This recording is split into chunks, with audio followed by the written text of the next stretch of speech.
Okay, so solve naman natin tong another past board problem in PSAD. PSAD in general, since combination to, merong strength of materials na tanungan, yung bending stress, and yung deflection pang theory of structures, diba? So in PSAD, nung November 2018, similar lang sa lumabas. I mean, yeah, yung given na bago, konti. Sige, let's solve this. A car hit a car hit a tubular. Take note, tubular. Pag sinabing tubular, hollow yun. Tubular, diba? Hollow siya. Hindi siya solid, hindi hollow. Kaya, mapapansin nyo, may bibigay na thickness niyan. Madaming nadadali dyan eh.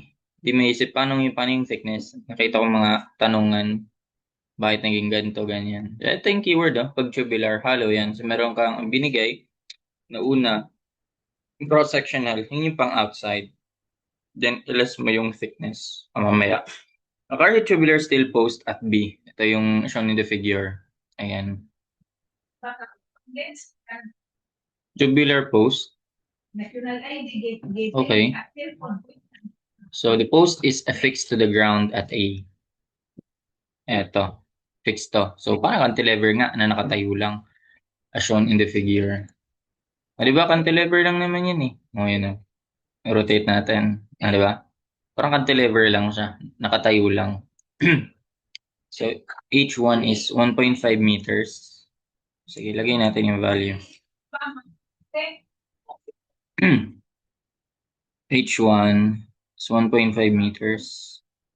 Ano makapal naman? 1.5 meters. Okay. H2 ay 1 meter. Okay. So parang ano to eh. Parang yung symbol na ginagamit na rin no? Sa theory of structure. Sige, modify natin yan as ganun.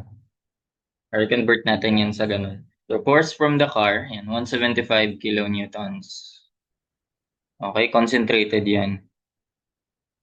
100 175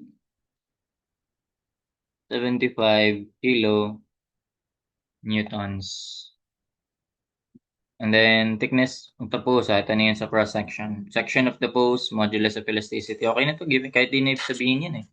Basta steel, mabanggit na steel, 200,000 megapascal yan. O para pag English, 29,000 naman kilopounds per square inch.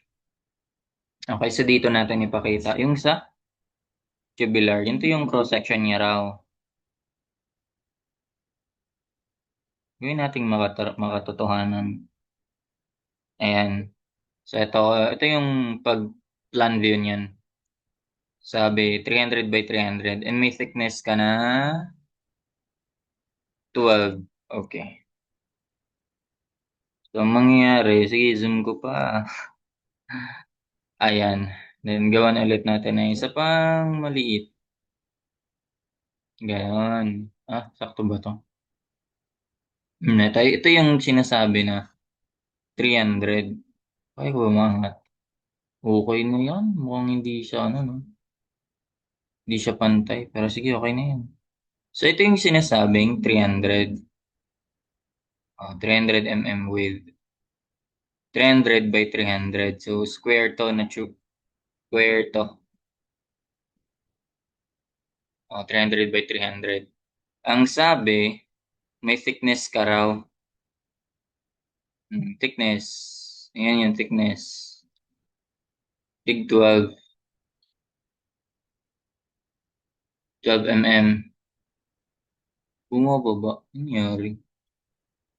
Ayan, basta 12 mm. So, yung maliit dyan is, compute na natin. No? That is what?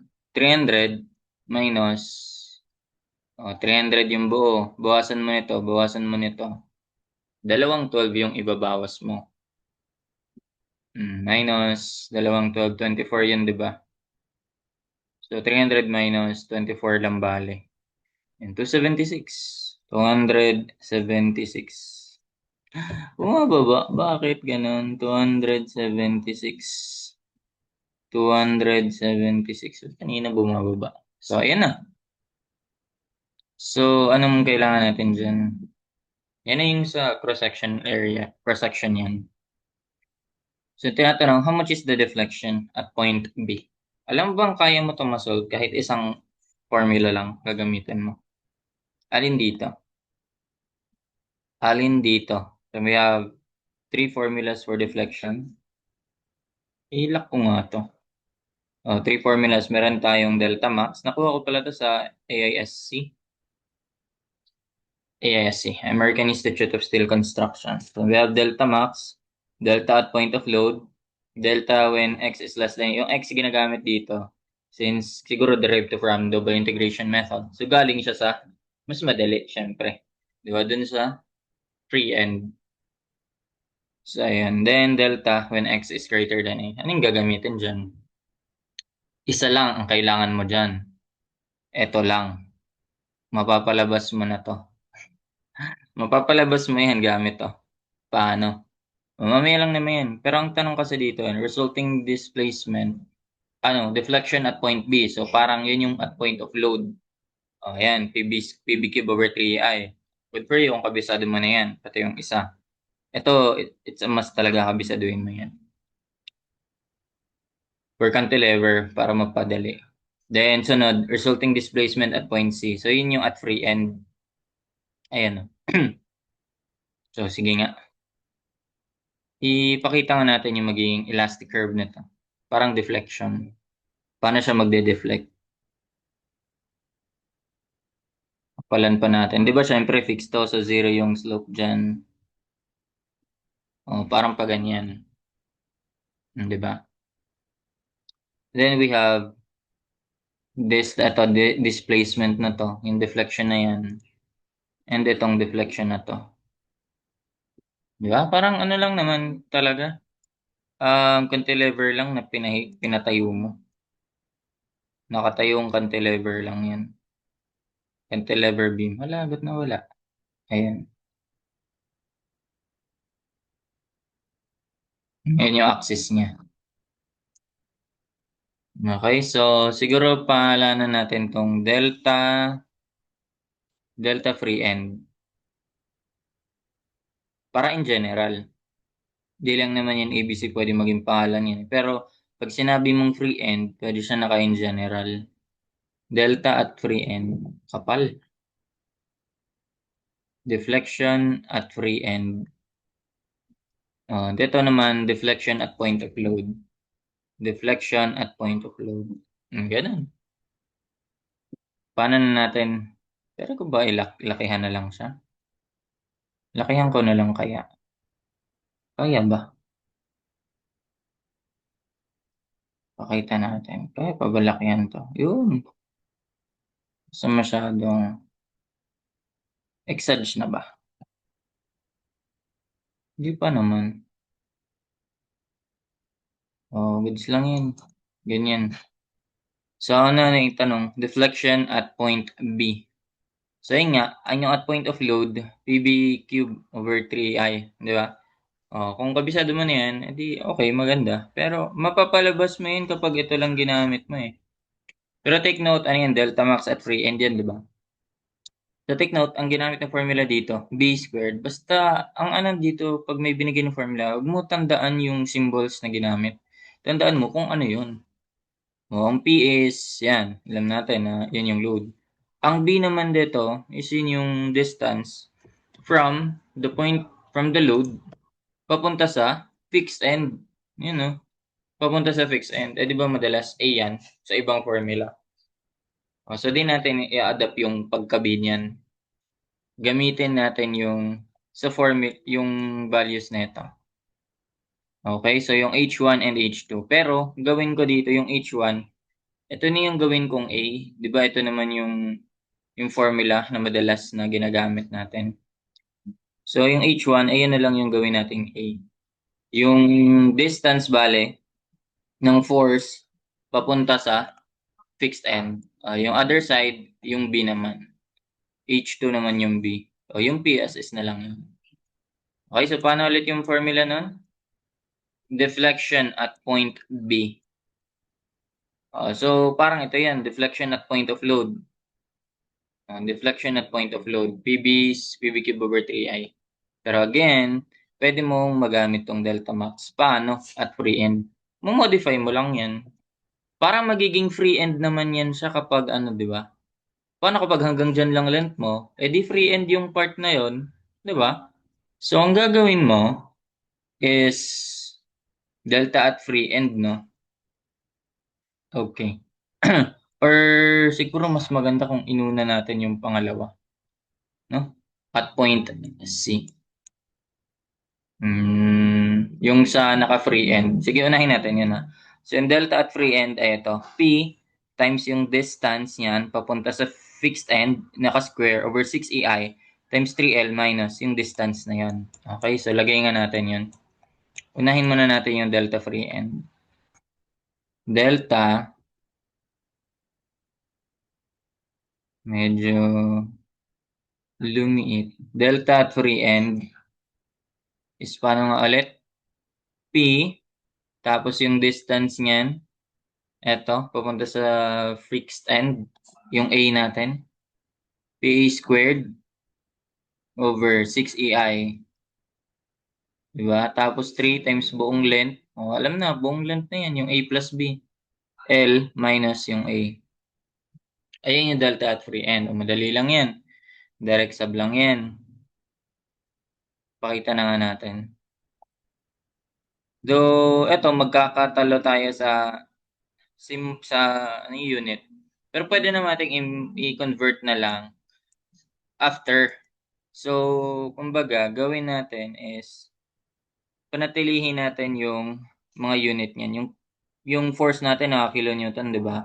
O kahit SS lang yun. Yung A natin naka meters. O SS lang yun, naka square. Over yung 6EI, ito naka mm talaga yan. Di ba naka gigapascals yan. So pwede nating megapascals. Kung may megapascals times mo 1,000. That's 200,000 megapascals lang. And that is Newton per square millimeter. Yung area, yung moment of inertia naman natin ay naka mm to the fourth. Pero di ko pa pala sinolve, no? Sige, mamaya. So, ito na lang i-convert natin to Newton at mm to the fourth after na. Okay, so kilonewton meter squared tapos 6 EI, ito ay naka-Newton per square millimeter, di ba? Tapos, yung moment of inertia naka mm to the fourth. Ayan.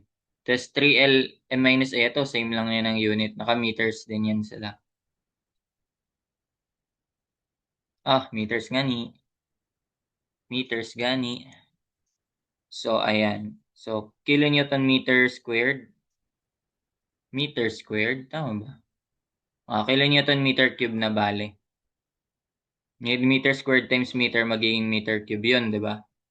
So, ang gagawin natin conversion, kilonewton meter cube na yan, ko-convert na yan natin sa naka-newton. Alam natin na 1 kilonewton, 1,000 newtons. Matapos, naka-cubic meter na yan, di ba? Alam natin na 1 meter ay 1,000 millimeters. Then, i-cube lang natin yan since naka-cube yun. Ganun. Then, that is equal to 1,000 times tatlong 1,000. Parang nangyari, 1,000 times 1,000 cube. Pwede bang ganito? 1 times 10 to the 12 lang yan. Parang apat na 1,000 bale. Or, hindi pala apat na 1,000, kundi 1,000 raise mo, minultiply mo by itself 4 times. So, ayun. Yeah, apat na 1,000 pero hindi mo mamultiply na 4 times 1,000 lang. 1,000 times 1,000 times 1,000 times 1,000 bale. So, that is just times 10 to the 12. Yan lang yung conversion natin para maging Newton. Ano na yan? Okay, so tingnan natin mga cancel. Kilonewton, di ba? Cancel na kilonewton. Meter squared, meter cube. Ito, cancel na cubic meter. Newton, cubic millimeter na yan. Cancel na yung Newton, cubic millimeter. So, this one will be square millimeter. Mm to the fourth, squared, mga square. So, millimeters na yung sagot natin dito. Okay? Multiply mo na lang yan ng 1 times 10 to the 12th. para maging millimeters na yung sagot. Ganun. Ready, convert, ano na lang natin yan. Direct sub na yan. Alam naman natin eh. Diba? Ano yung P? 170, ano yun? 175 kilonewtons. Ayun lang naman kailangan natin. Ayun pa pala yung moment of inertia. I forgot. Oh, moment of inertia. Since hollow yan, moment of inertia. Ang moment of inertia natin ay base height cube over 12. Diba? Base height cube over 12 yun. Eh, hollow yan. Base height cube over 12. Eh, hollow yan. Eh, di base height cube nung malaki, base height cube over 12 nung malaki, may base height cube over 12 nung maliit. So, parang fa-factor out ko yung 1/12. Factor out ko yung 1/12. Then, ano na? Yung malaki, pangalanan ko na lang yung B. Base height cube. Eh, para-paras naman, di ba? 300, 300. 276, 276. So, gawin ko na lang ganito. B na lang naka raised to 4th minus B. Raised to 4th. Same lang yung base and height eh. Diba? Ito yung B ko. Ito naman yung small b ko. Ganun. Direct sub na yan. Actually, di mo na kailangan eh. Yun lang naman tinatanong. 1/12 times b, 300 to the 4th minus 276 to the 4th. O, yan na. Okay lang mo ba i-store pa yan? Okay na yan. Multiply mo na lang yan sa E. Tapos store mo sa E. Multiply mo sa modulus of elasticity, 200,000. Then, yan na sila. Lahat sila isa-store ko na yan sa A. Para, dito, P squared over 6AI. 175 yun, di ba? Walang conversion dito. 175 lang yan. Ang A. Ang A ay yung distance niyan. So, 1.5 times 1.5 squared. Tapos, 3 times length. Ano ba yung length? 1.5 plus 1 lang pala, no? So, 2.5 minus A ay 1.5. Tama? Divided by 6 EI. 6 times EI. Di ba nakastore na yun sa E? Nakalimutan. Times 1 times 10 to the 12 pa nga pala. Na-excite. 175 A squared times 3 times length na 2.5 minus yung 1.5 over 6 EI. So, ayun. 10.28. Nasa choices na ba yan? Ayan. 10.28, 10.3 most nearly gives 10.3. Ayan na yun. Then, how much is the deflection at point B? Ito na yun. Kapag si point B lang i-consider mo, parang free end pa rin naman siya. Pero, ang consideration mo ay, ito lang yung length. 'Di ba? Pwede yun. Baga delta free end pa rin siya. Pero, ipangalan ko na lang na delta. Delta P na lang kung nasaan yung P. 'Di ba? Pwede mas maganda. Delta P. So, gagamitin ko pa rin to. PA squared. P tas A squared over 6AI. Tas 3L minus A. Pero kapag ganon, ang L niya na lang ay ito na lang. Di ba? Puputulin mo na to eh. Consider mo pa rin na free end siya. Kasi nandun yung load. Nandun yung load, nandun yung kinukunan mo ng deflection. So, ganon. So, PA squared, ang kukonsider mo na nito, yung length niya na ay A na lang. Length equals A. Yun na yung ayun na yung mangyari, modification. Delta P. Delta P kasi point of application ng load. So, P times A squared divided by 6EI. Then, 3L minus A. Ano yung L? A. 3A minus A. Nakikita na ba? Ano ba yung 3A minus A? Di ba 2A yan? 3A minus A. Di ba 2A yan? 2A. Kapal ba? So simplify pa natin. Ay, pwede ba maglaso? Ay, ko lang napansin yan ah. So, delta P is equal to P. 2 divided by 6 or 6 divided by 2, 3, di ba? Then A squared times A, ang maging A cube na to. Over 6 divided by 2. Ayun, yung 3i. O, di ba ito yung kanina? O, mapapalabas mo rin siya. PA cube over 3AI. O, yun lang din yung kanina. PB cube over 3i. Bilang kasi yun yung distance yan from the fixed support. So, ayun na. P, 175. A cube, 1.5. Cube over 3ai. Over 3ei. Again, multiplier natin. 1 times 10 to the 12. Ayun pala tandaan. Pag slope, ay deflection, 1 times 10 to the 12. Pag slope, 1 times 10 to the 9 lang. O yan, 5.14. Ah?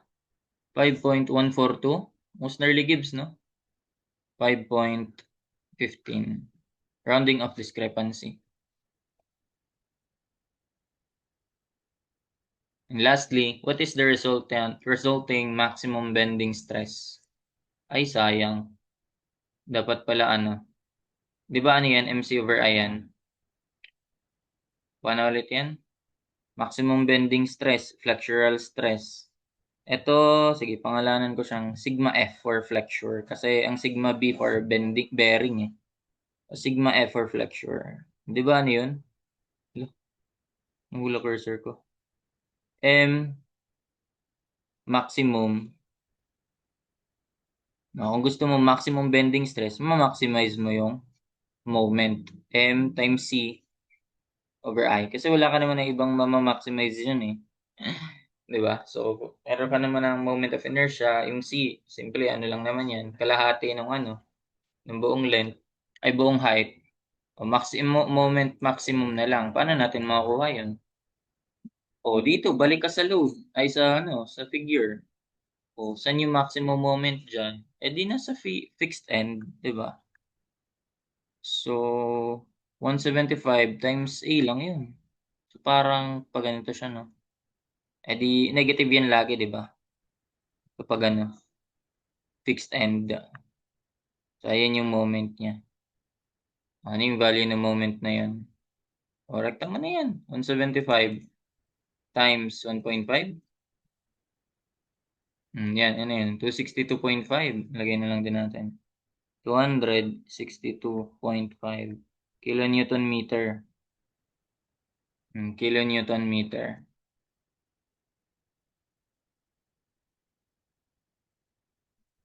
Kilonewton meter. Pero kung gagamitin mo yung MC over I, ang maximum moment mo dapat doon ay naka Newton millimeter ka. Okay, so naka Newton millimeter ka dapat, ang conversion mo na lang din sa huli. Ang value mo ang unit mo initially naka kilonewton meter. Kilonewton meter. Okay. Tapos ito yung C natin, naka millimeter naman na yun. Ang I natin naka mm to the fourth na rin. Naka mm na rin. O conversion na lang to. Conversion na lang to. Strength of materials lang to. 1 kilonewton. Tinan na ba yung sulat? Alam mo, 1 kilonewton, 1,000 newton yan, di ba? Then 1 meter ay 1,000 millimeter. So, another 1,000. Or parang 1 times 10 to the 6 in conversion. O, ganun lang. May maximum moment ka na. Kasi yung I ko pala, no? Yung I, para mabalik ko siya, di ba nakastore ko yun sa E? Di-divide ko yun by E ulit. 200,000. Tinamad na ipakita eh. 200,000. Ito yung I. Moment of inertia. Lagay ko sa M. Or moment of inertia. So, Max, ayun, 262.5 yun, di ba? Yan, 262.5. O, times yung C. Ang C ay yung distance. Farthest distance from the centroid. Symmetrical lang naman yan. O, 300 over 2 lang to. Dito yung neutral axis sa gitna. So, kalahati lang. 300 over 2. M, C, over I. Nakastore yun sa M. Then times 1 times 10 to the 6. 1 million. And 205.68. Most nearly gives dito. 206. And I guess that's it for this problem. Ayun. Hope you learned something. Thank you.